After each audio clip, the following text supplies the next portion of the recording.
Goeiemôre gemeente. En welkom hier op die eerste Sondag van 2026, voorspoedige nuwe jaar vir elkeen van julle. Ek hoop regtig die van julle wat hier instap en opgewonde is oor die jaar of baie hoop het vir die jaar, dat julle ook vanoggend sal voel dat hierdie diens ook vir julle is. Ook vir die wat so 'n bietjie bang is dalk vir wat hierdie jaar als gaan voorlê, wat nie noodwendig hierdie jaar begin met groot beloftes nie, mag hierdie diens ook vir jou 'n spesiale plek wees. Maar vanoggend gaan ons begin deur die Here saam te loof, omdat ons weet, hy is reeds saam met ons, nie net vandag hier in hierdie diens nie, maar ook in hierdie jaar. En daarom is dit nodig om te loof en te prys. So kom ons staan en dan gaan ons lekker saam sing. Ons begin hierdie eerste diens vir 2026 in hierdie nuwe jaar deur ons hoop op die Here te plaas. Daarom lees ek vir ons vanoggend hierdie pragtige gedeelte uit Psalm 103 uit as ons woorde van Dawid. Loof die Here o my siel, ja alles wat in my is, sy heilige naam. Loof die Here o my siel en moenie enige van sy weldade vergeet nie. Hy wat al jou sonde skuld vergewe, wat al jou siektes genees, wat jou lewe vrykoop van die graf, jou kroon met troue liefde en ontferming, wat jou begeerte met die goeie versadig, soos 'n arend word jou jeug dan weer nuut. Gemeente genade en vrede vir julle, van God ons Vader, van ons Here Jesus Christus, deur die werking van die Heilige Gees. Hierdie genade is nie iets wat ons verdien nie, dis iets wat vir ons gegee word. En daarom reageer ons ook en ons sing, sommer so terwyl julle sit, sing ons van hierdie genade en van die vergifnis wat ons ontvang het. So sit net so, dan sing ons. Here, ons bring vanoggend nie net ons woorde na U toe nie, maar ook ons gedagtes en ons emosies, en Here dalk selfs ons weerstand. Kom met U Gees en gee ons ore om te hoor, kom gee ons harte wat oop sal wees, en die moed, Here, om dalk vanoggend ook eerlik te wees voor U. Waar ons bang is, Here, bring vir ons rus, waar ons nog nie kan nie, doen wat net U kan doen. Skenk ons genade, en spreek vanoggend, Here, ons is hier. Amen. Verlede week het ons 'n bietjie gesels oor 'n nuwe begin, 'n nuwe jaar. Vir die van julle wat vanoggend hier is en nie verlede week was nie, daar was 'n boodskap wat hierdie een vooraf gegaan het. Jy is welkom om daar ook na te gaan luister, maar ek wil vir ons so 'n bietjie van 'n recap gee.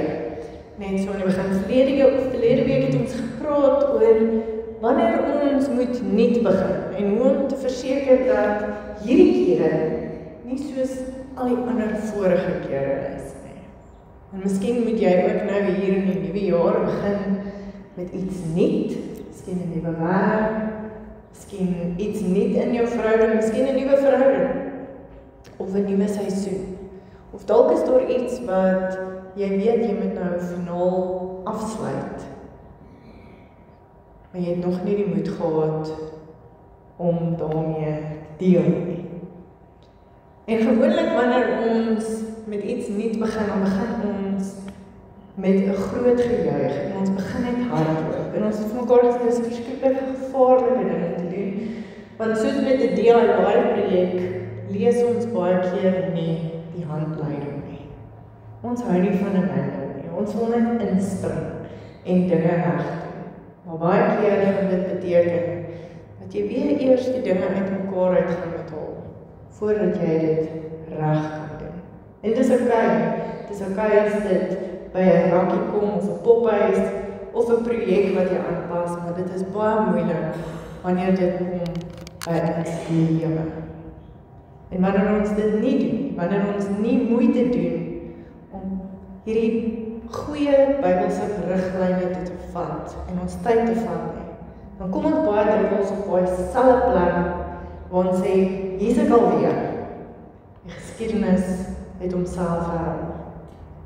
En verlede week het ons 'n bietjie stilgestaan by Genesis 3, en ons het gesien, maar as ons foute maak, vra dit van ons om baie eerlik te wees.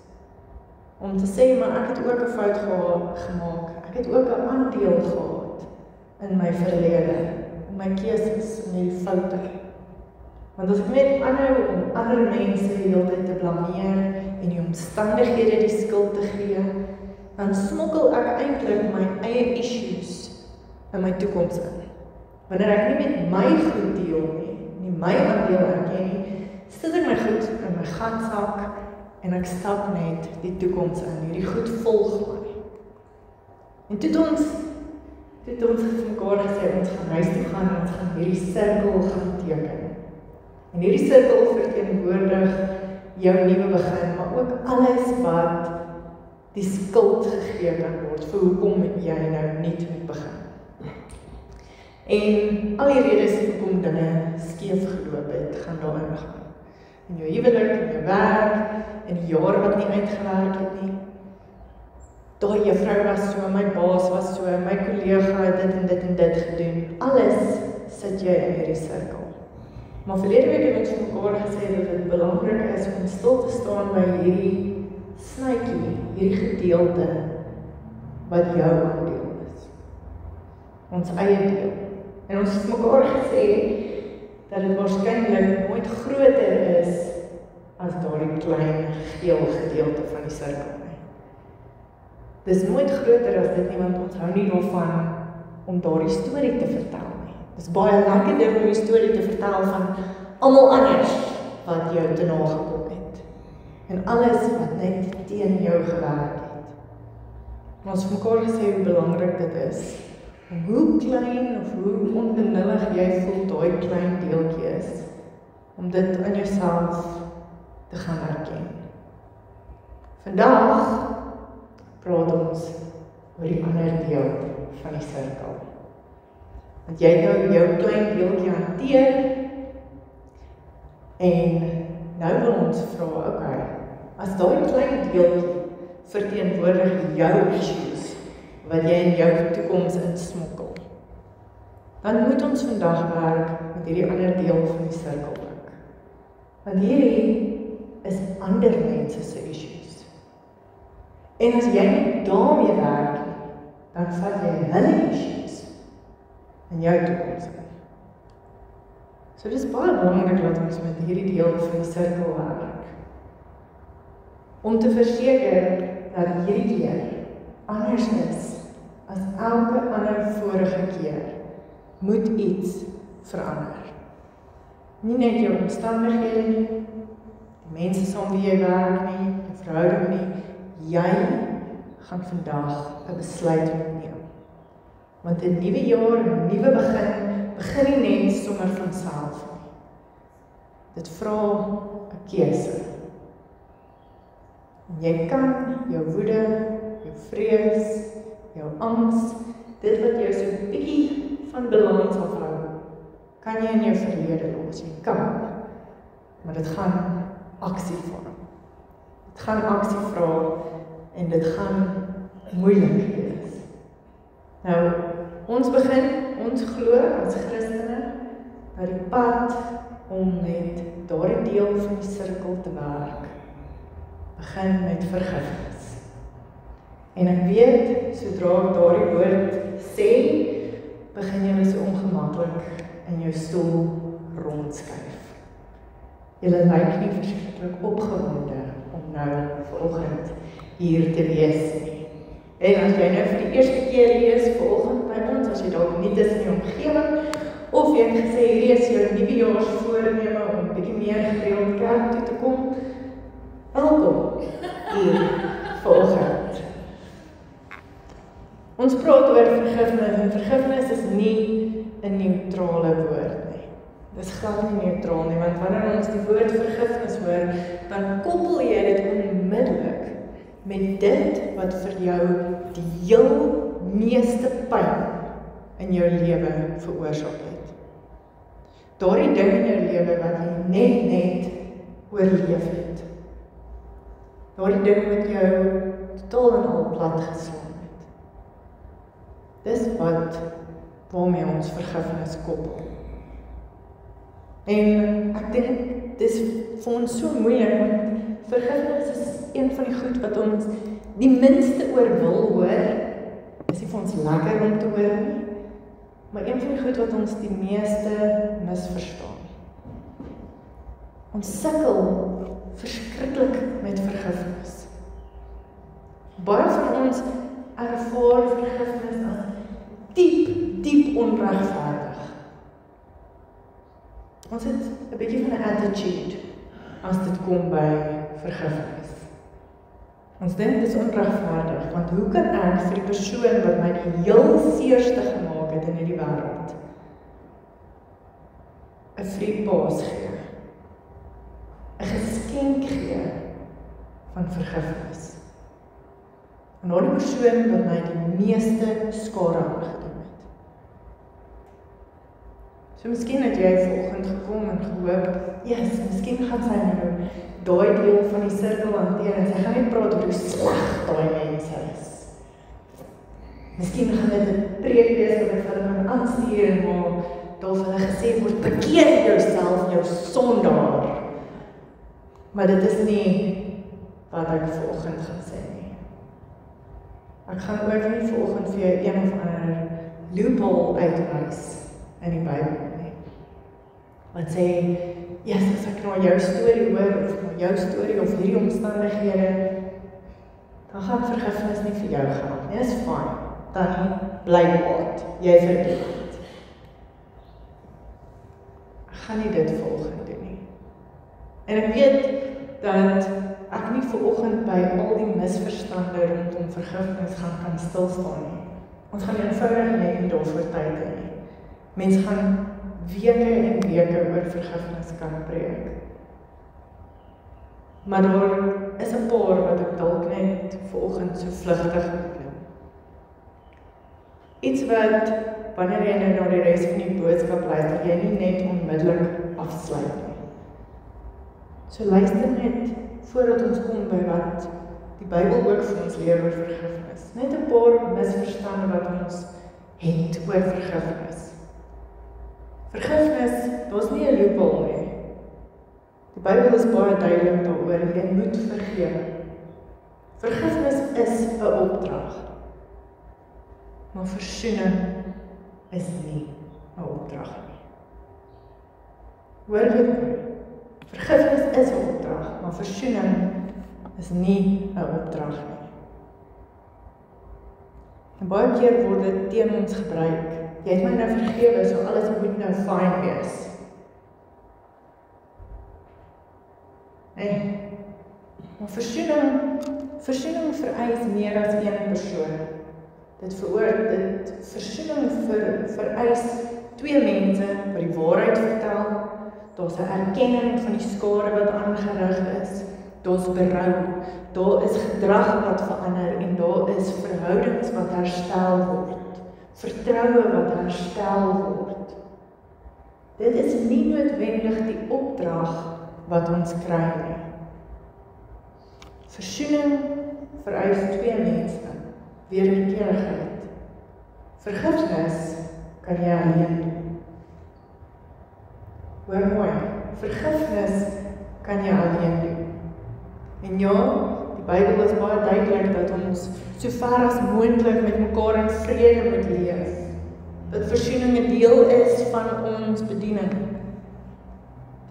Maar God gaan nie van jou verwag om te versoen met iemand wat jou oor en oor mishandel het en besteel het en herhaaldelik seer gemaak het nie. Vergifnis beteken nie ons vee net alles onder die mat nie. Dis nie 'n get out of jail free kaartjie vir iemand anders nie. Vergifnis is iets wat binne in jou gebeur. Dis nie iets wat jy vir iemand anders doen nie. En dis hoekom jy dit alleen kan doen. En dis hoekom jy dit alleen moet doen. dit gaan daaroor dat jy nie langer vasgevang hoef te bly nie. Nou, uit die aard van my werk hoor ek baie mense se verhale. Baie mense kom met hulle stories na my toe. En die stories wat mense dikwels bybly is wanneer jy 'n doodgewone persoon, lyk nou 'n doodnormale persoon, wat by jou kom sit. En dan begin hulle vir jou vertel van hulle verlede. Die dinge waardeur hulle is. Die mense waarmee hulle lewe baie gekruis het. Die verskriklike onreg. Die seer wat in hulle verhale is. En baie keer, as jy na hierdie verhale luister, dan dink jy, soos ek vroeër gesê het, ek sou verstaan het as hierdie persoon nooit vir Frikkie of Susan vergewe het nie. Ek sou verstaan as hierdie persoon mislik deur die lewe gegaan het. Ek sou verstaan het as hierdie persoon heeltemal koekoes geraak het oor alles wat hulle moes deurgaan het. Maar dis juis nie die geval nie. Dis hoekom hierdie verhaal my so bybly. Want die mense het vergewe. Hulle het aanbeweeg. En dan vra ek altyd vir hulle, hoe het jy dit reggekry? Hoe het jy dit reggekry om van hierdie verskriklike plek te beweeg na waar jy nou is? Dis altyd 'n vorm, hulle antwoord is altyd 'n vorm van hierdie eenvoudige ding. Ek het gekies. Ek het gekies om te vergewe. Ek het gekies om nie toe te laat dat daardie mense my vreugde steel nie. Ek het gekies, want as ek nie die lewe gekies het nie, het ek vir pyn gekies. Ek het gekies om eerder vorentoe te beweeg, as om daar in daardie plek te leef. Vergifnis is 'n keuse. Dis 'n keuse wat ons maak. En dan baie keer dan voel ons maar, ek weet nie of ek goed genoeg is om te vergewe nie, want ons voel vergifnis beteken wanneer jy nou 'n keuse maak om dinge nou afgesluit, dis nou klaar. En dan hoor ek ook mense sê, okay, ek het nou die besluit geneem. Ek het die besluit geneem, ek het gekies om te vergewe, ek het gebid. Ek het die Bybelversie opgesoek, het hom oopgemaak, ek het gesê, Here, ek vergewe vir hierdie persoon. En tog, 'n week later, 3 dae later, is die emosie weer terug. So sien jy, ek kry nie hierdie ding reg. Ek kry dit nie reg om te vergewe nie. Ek is 'n mislukking as dit by vergifnis kom. En dit is van nou klaar. Maar vergifnis is nie asof jy nou eers skielik maak, asof niks gebeur het nie. Dis nie om te sê, alles is nou okay, dis afgehandel nie. Dit beteken ook nie dat ons vergewe en vergeet nie. Wanneer jy iemand vergewe, beteken dit nie dat jy nooit weer daardie ding sal prosesseer nie. Dat dit nooit weer by jou sal opkom nie.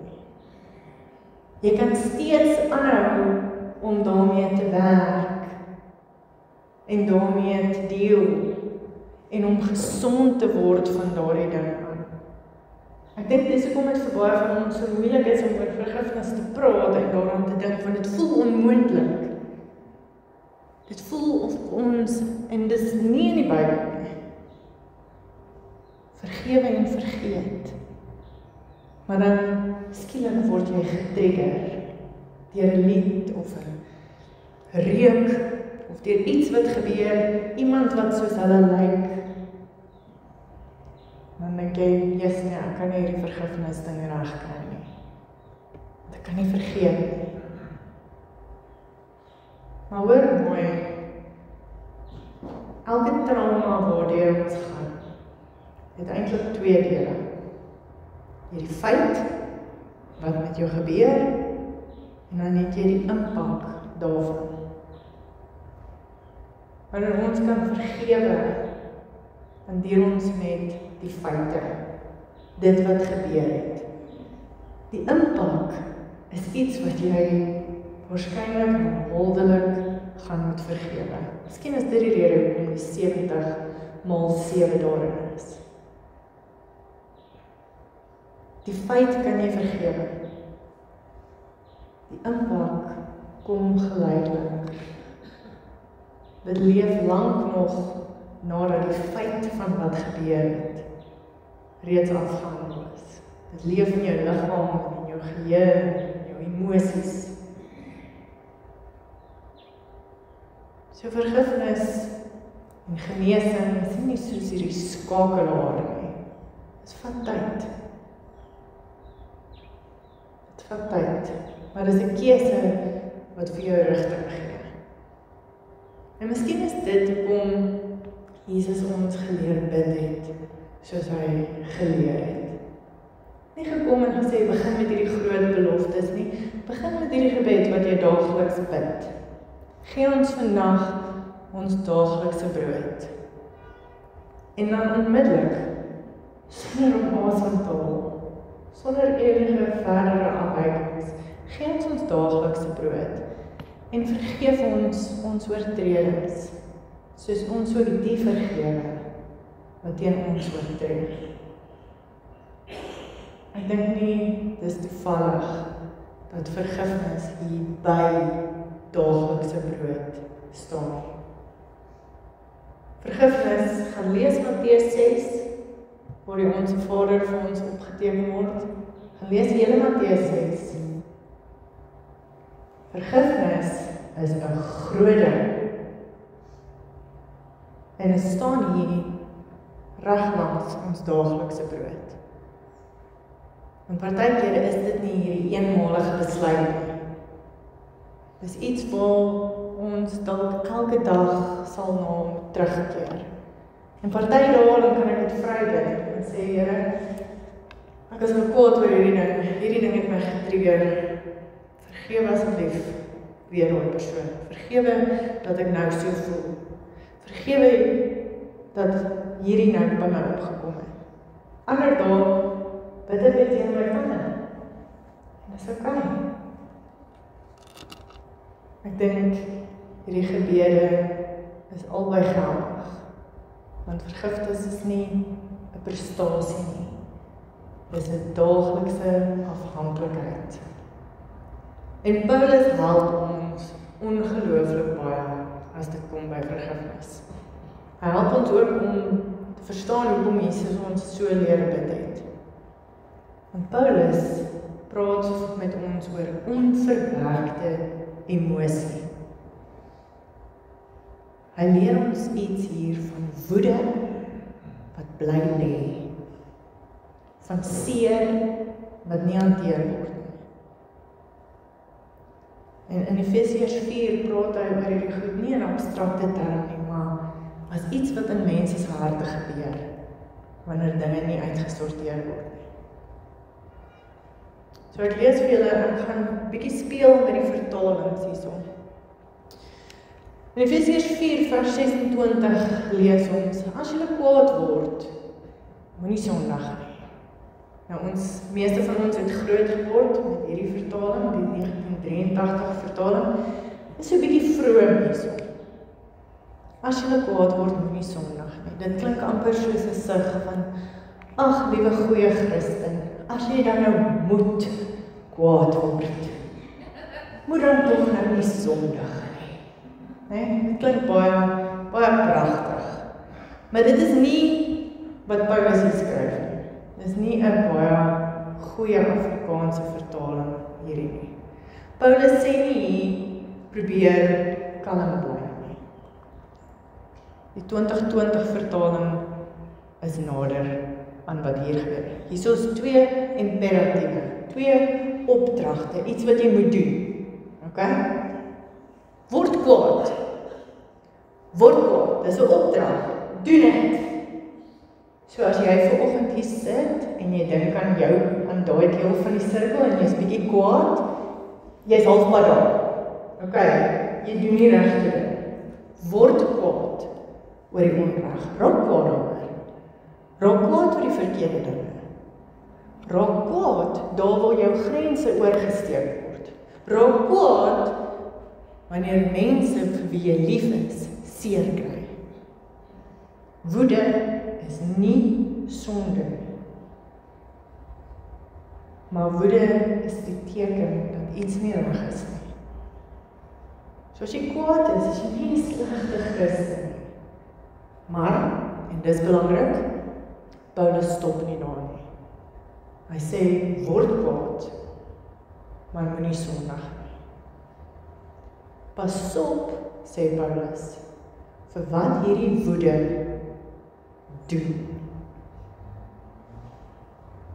En Paulus sê, hy so klaar al vir ons, hier in die begin van hierdie gedeelte, jy het 'n keuse.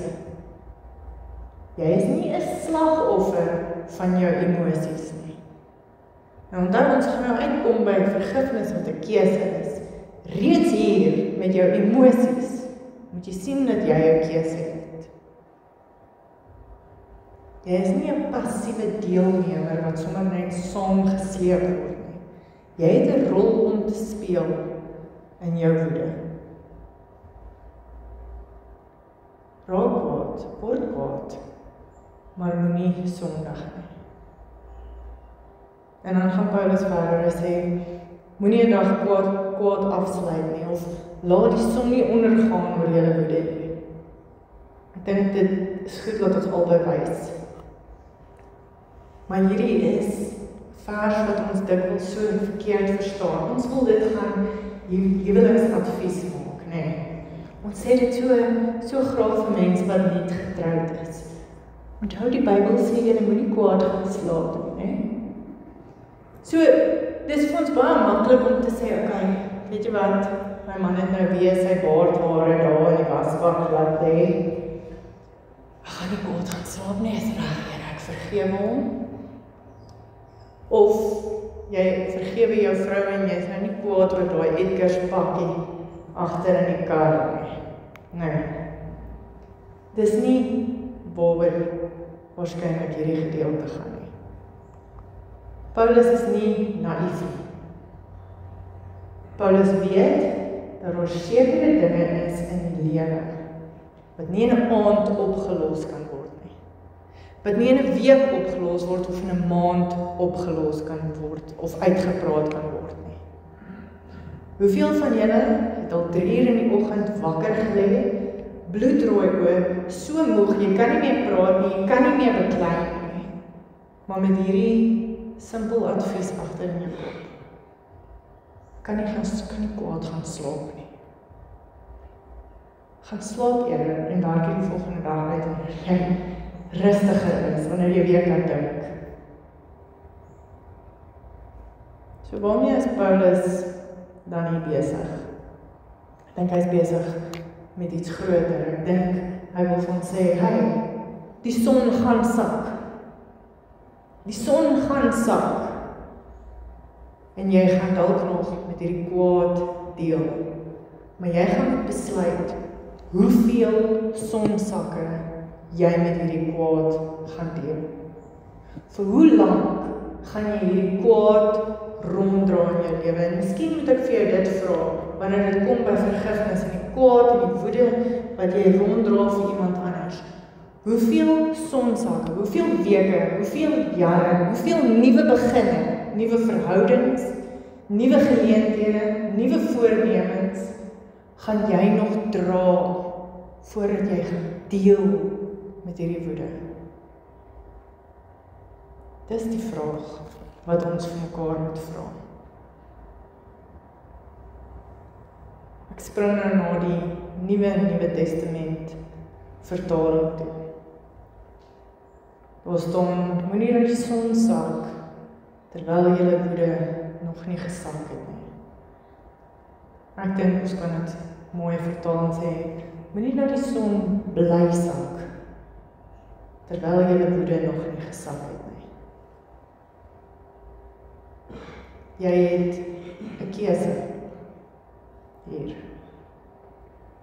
So, die gesprek oor vergifnis is nie een of ander geestelike plig nie, dis 'n keuse. En dan gaan Paulus verder en hy sê, moenie die duiwel enige spasie of vatplek gee in julle lewe nie. Moenie die duiwel enige spasie of vatplek gee in julle lewe nie. Nou die woord wat Paulus hier gebruik vir die duiwel is die Griekse woord diabolos. Okay. Ons het 'n woord vir Grieks wat vertaal word as Satan. Dis nie die woord wat hier gebruik word nie. Woord wat hier in Afrikaans vertaal word as die duiwel was 'n baie algemene Griekse woord wat hierdie betekenis gehad het van die aanklaer, die een wat verdeel, die een wat wantroue saai. Dikwels is dit gebruik in regsaake om iemand aan te kla.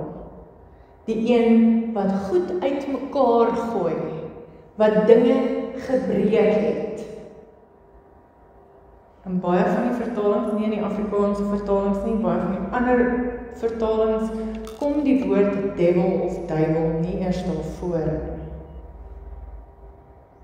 Met ander woorde, moenie die een wat stories vertel, moenie die een wat twee mense teen mekaar opstel, moenie die een wat hierdie gesprek binne in jou begin oorneem, enige spasie of vatplek gee in jou lewe nie. Paulus sê nie, pas op vir die ou met die rooi mannetjie met die horings nie. Paulus sê nie, pas op vir iets buite jouself nie. Paulus sê, pas op vir wat binne jou gebeur. Moenie vir daardie krag wat aankla en skeer en dinge uit mekaar uitdryf, enige spasie in jou lewe gee nie. Jy kan dit so hoor. Moenie vir daardie een wat dinge omver gegooi het, wat jou teen familie opgestel het, wat jou laat twyfel het aan jouself, wat jou wêreld kleiner gemaak het, enige vasdrapplek of spasie gee. Jy kan dit so ver vat deur die persoon wat jou te nagekom het, sy naam daarin te sit. En dis 'n bietjie gewaagd, ek weet dit, maar moenie vir Frikkie enige spasie gee nie.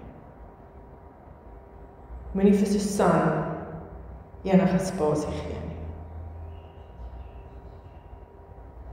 Moenie vir hulle spasie gee nie, omdat jy nie bereid is om vir hulle die sleutel te gee, om verder in jou lewe 'n invloed te hê. Kyk mooi na die konteks. Paulus is hier besig om te praat oor woede, oor bitterheid, oor hoe ons woorde oorvloei na ander.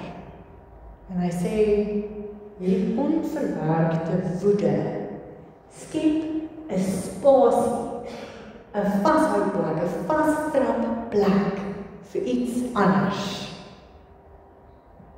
Die gevaar is hierdie ding wat binne in jou leef, hierdie onverwerkte emosie. En as woede bly lê, verander dit. Dit word 'n bril, 'n filter, 'n lens waardeur alles in ons lewe ingekleur word. En jy kyk met pyn en woede na alles. Ek is te nagekom. Hierdie persoon het dit aan my gedoen. En alles lyk skielik so. Sonder dat jy dit eers agterkom, het jy emosionele grond binne jouself afgestaan vir iets anders. Dis soos bloed wat in die water drup. Dit skep nie noodwendig die haie nie, maar dit bring die haie nader. Wanneer jy nie die emosie hanteer nie, skep dit nie boosheid nie, maar dit gee spasie dat iets vernietigend kan begin werk. Omdat ons dit nie wil hanteer nie. Paulus gaan verder in Efesiërs 4 en hy sê dit baie konkreet. Hy sê, laat vaar weer eens aksietaal, keusetaal. Laat vaar alle bitterheid en woede en gramskap en geskreeu en gelaster saam met elke vorm van kwaad. Laat vaar dit. Nie bid dit weg nie, nie ignoreer dit nie, nie vergeestelik nie. Laat vaar dit. Dis 'n kettingreaksie hierdie. Woede of bitterheid is seer wat ons vashou. Woede is daai energie wat net nie kan uitkom nie, dit word nie ontlaai nie. Gramskap is woede wat begin stol. 'n geskreeu en 'n gelaster is hierdie pyn wat nêrens het om mee te gaan nie. Nou loop dit uit na ander mense toe. En dan enige ander vorm van kwaad is daai seer wat nou 'n strategie word, want dis al wat jy sien. Paulus sê, moet alles uit. Laat vaar dit. En dan sluit Paulus hierdie gedeelte af met hierdie sin. Wees goedgesind teenoor mekaar met innige meelewing, terwyl julle mekaar vergewe, soos God in Christus julle ook vergewe het.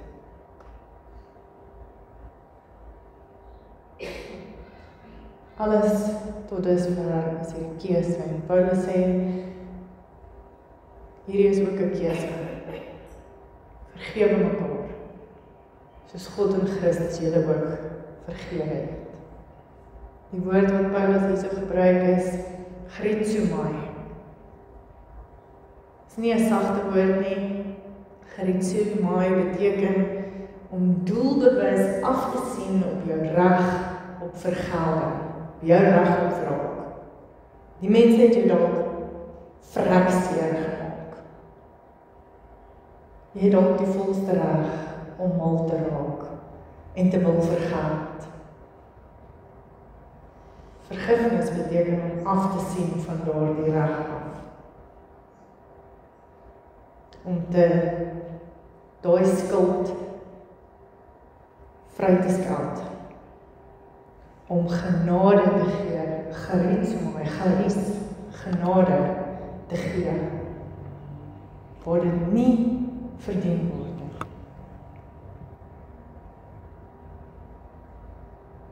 Het gaan nie daaroor om die ander persoon nou jammer te kry nie. Het gaan om vir hulle genade te bewys. En kyk mooi, dit vra nie vir ons hier of verdien hulle die genade nie. Dit is nie die maatstaf nie. Dankie tog. Dit is nie die maatstaf nie. Want as jy my jou storie vertel het, sal ek waarskynlik ook vir jou sê, hulle verdien dit nie. Maar dit is nie die maatstaf nie. Die maatstaf is, soos God julle in Christus vergewe het. God se vergifnis was nie goedkoop nie. Dit het die onreg baie ernstig opgeneem. En nou sê Paulus, doen dieselfde. Moenie laat daai aanklag die laaste woord kry nie. Dis 'n besluit wat jy neem om te vergewe. Dis nie 'n maklike besluit nie. Maar dit is 'n besluit om te sê, ek gaan nie hierdie goed meer vashou nie. Ek gaan nie meer in hierdie woede en die pyn en die sleg en hierdie bril waarmee ek deur alles kyk, gaan ek nie meer daarmee leef nie. Selfs al is my emosies nog nie heeltemal daar nie. Selfs al voel ek meeste dae, ek sal hulle nooit kan vergewe nie. Selfs al is die impak nog so groot werklikheid in my lewe. Selfs dat ek weet dat dit my nog jare sal vat om te genees van hierdie ding af. gaan ek die keuse maak om te vergewe.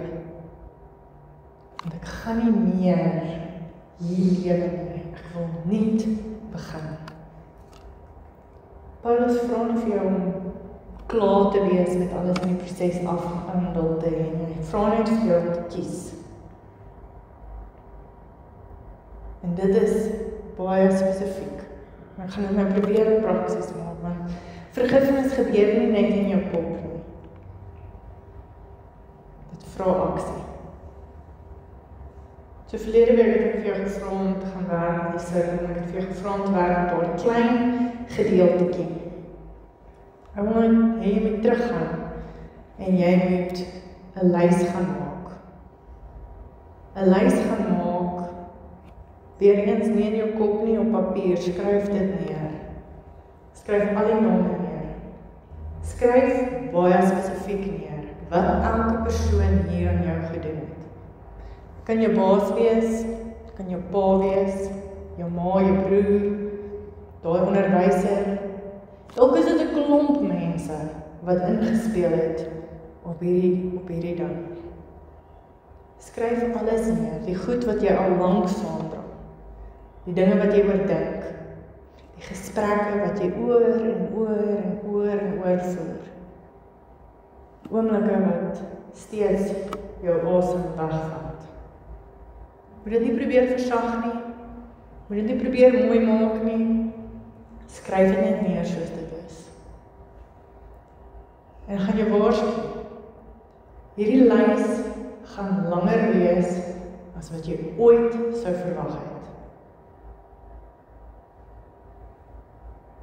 Wanneer jy dit sien, gaan dinge skielik sin maak.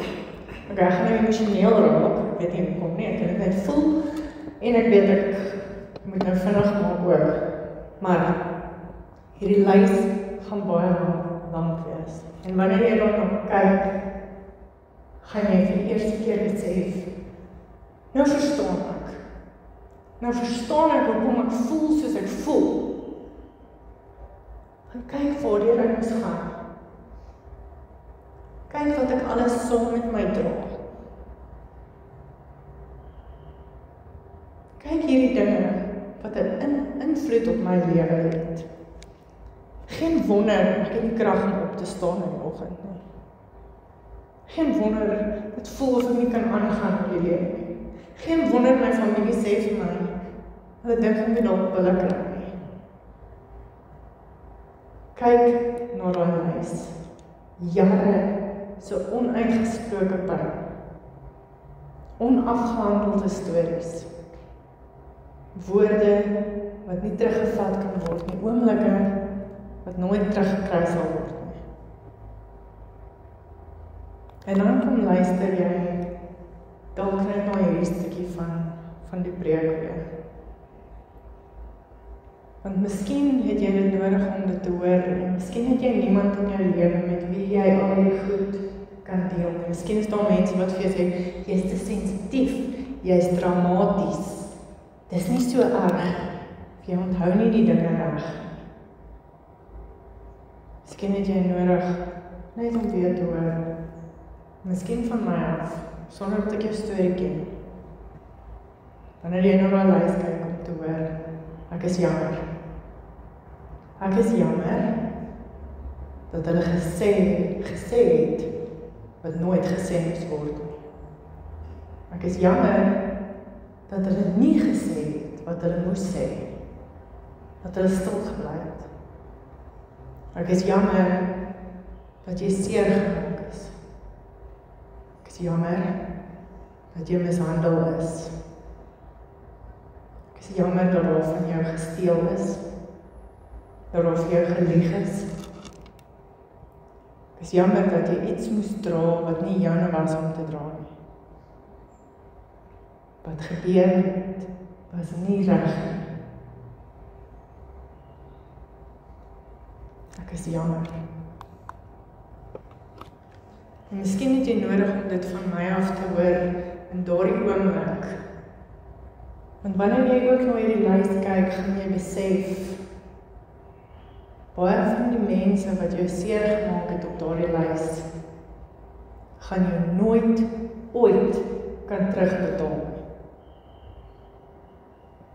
Nie met die jammer nie, nie met verduidelikings nie, nie met tyd nie. En party het dit vergeet. Party verstaan nie die volle impak daarvan nie. Party weet nie eers hoe diep hierdie goed jou geraak nie, en party is eenvoudig nie eers meer daar nie. Selfs al sou hulle vandag vir jou sê, ek is jammer, sou dit steeds nie genoeg wees nie.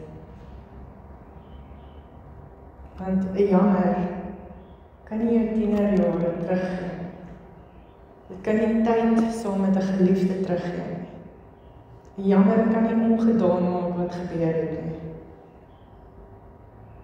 Maar dis hoekom jy nie vergifnis doen vir hulle nie. Dis iets wat jy doen sodat jy kan aangaan. Sodat jy nie meer daai goed wat jou seer gemaak het, langer saam hoef te vat nie. En dan wil ek hê jy moet begin werk deur hierdie verskriklike lang lys van jou. Kry vir jou 'n rooi pen, of 'n dik koutjie, of 'n rooi vetkruid, iets wat nie subtiel is nie. En gaan maak eenvoudig die keuse om te begin vergewe. Trek dan een vir een dood.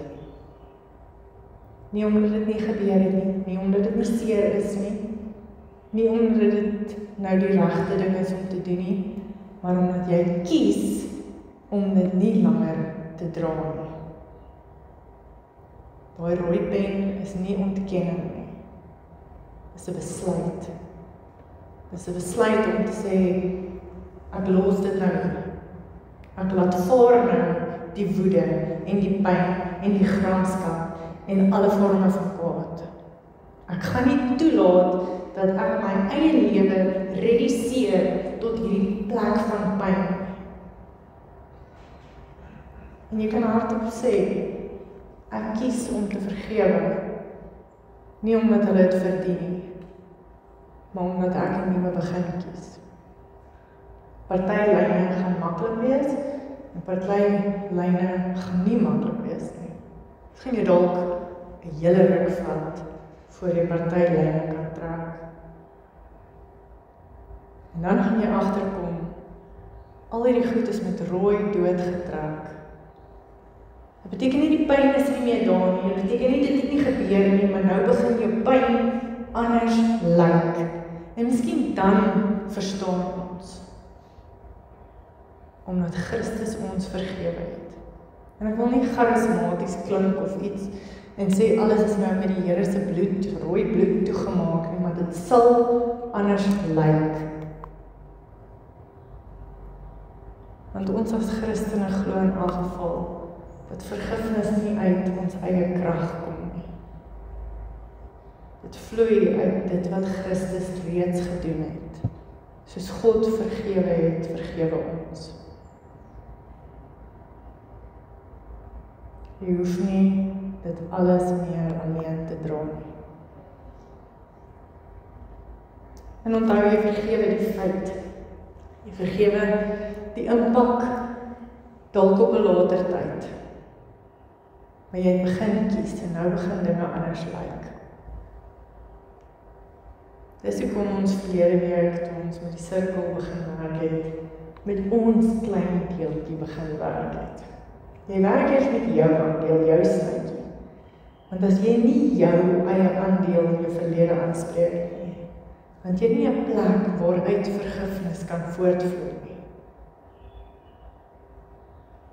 Ons moet met hierdie ander deel van die sirkel ook werk. Wanneer jy gaan begin en erns maak met hierdie, en ek weet ons kan nog baie sê oor vergifnis, maar gaan jy besluit dat hierdie oortreding, hierdie pyn, hierdie ding wat aan jou gedoen is, nie meer jou lewe gaan definieer nie. Dit gaan nie die som totaal van jou lewe wees, wat nou net hierdie klein deeltjie van hoe seer jy is en hoe jammer almal jou moet kry, en hoe onregverdig dit is. Daar is soveel meer, die vreugde en die kreatiwiteit, en die moontlikhede waarmee God jou geskep het, mag nie vasgehou word deur daai deel van die sirkel nie.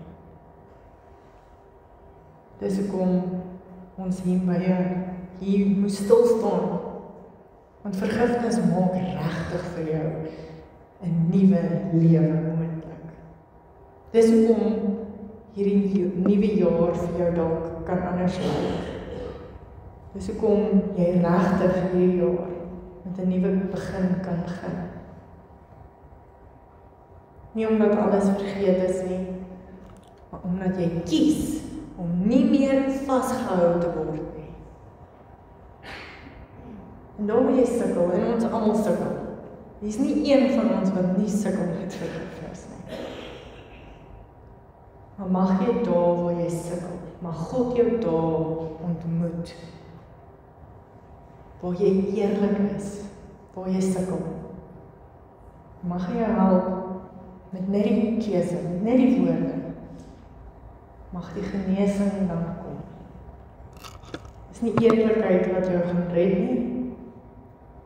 Soos ons verlede week ook gesê het, dis net 'n plek waar God in sy genade jou kan ontmoet. En dis waar die nuwe begin moontlik raak. Ons gaan nou bid, ons gaan nou dit wat jy nou hiermee sit, jou gedagtes, jou emosies, jou weerstand, jou kners teen jou tande, kom ons bring dit alles voor die Here.